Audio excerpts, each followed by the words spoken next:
The secret behind the smile. In the heart of the neon-soaked metropolis, Zephyrin was a prism of light. At the Diamond Gala, she was the center of every conversation, her laughter ringing out like silver bells against the pulse of the synth-pop music. She wore a gown that shimmered with 1,000 digital sequins, changing color with every movement. To the photographers and the socialites, Zephyrin was the embodiment of effortless joy. The girl who had everything and felt only the thrill of the moment. Those who watched her through their screens saw a flawless masterpiece. Zephyrin's smile was her most famous accessory, wide and radiant, curving perfectly to reveal teeth like pearls. She leaned into the flashbulbs, offering poses that felt both intimate and untouchable. "She's so lucky," they whispered in the comments. "She never has a bad day." Zephyrin maintained the curve of her lips with the precision of an athlete, never letting the mask slip for even a millisecond.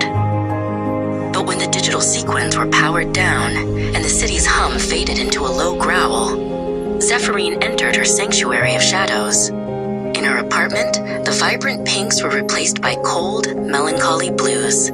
She slumped against the heavy mahogany door, the weight of the day finally crushing the breath from her lungs. The smile didn't just fade, it collapsed. In the silence of her solitude, the girl who was always happy began to break, her tears carving tracks through the expensive foundation she wore like armor. Across the city, Lucien sat in a studio filled with flickering monitors. He was a digital artist tasked with editing the gala's highlights, but he wasn't looking at the lighting or the fashion. He was looking at the frames between the poses. Lucien had a gift for seeing the ghosts in a person's expression, the split second of exhaustion before the camera clicked.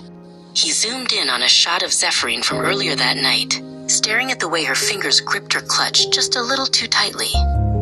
A week later, at the opening of the Sky Garden, the paths of the Prism and the Observer finally crossed. Zephyrin was performing her usual magic, spinning a web of charm for a circle of admirers. Lucien stood on the periphery, watching the rhythmic rise and fall of her shoulders. When the crowd dispersed, he didn't offer a compliment or a request for a photo. He simply stepped into her line of sight, holding a glass of sparkling water. "It must be exhausting," Lucien said, his voice barely a whisper against the wind. Zephyrin didn't drop the smile, but she felt a sharp chill that had nothing to do with the night air. "Being the guest of honor?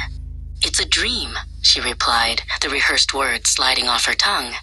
Lucien shook his head slowly. "No, I mean,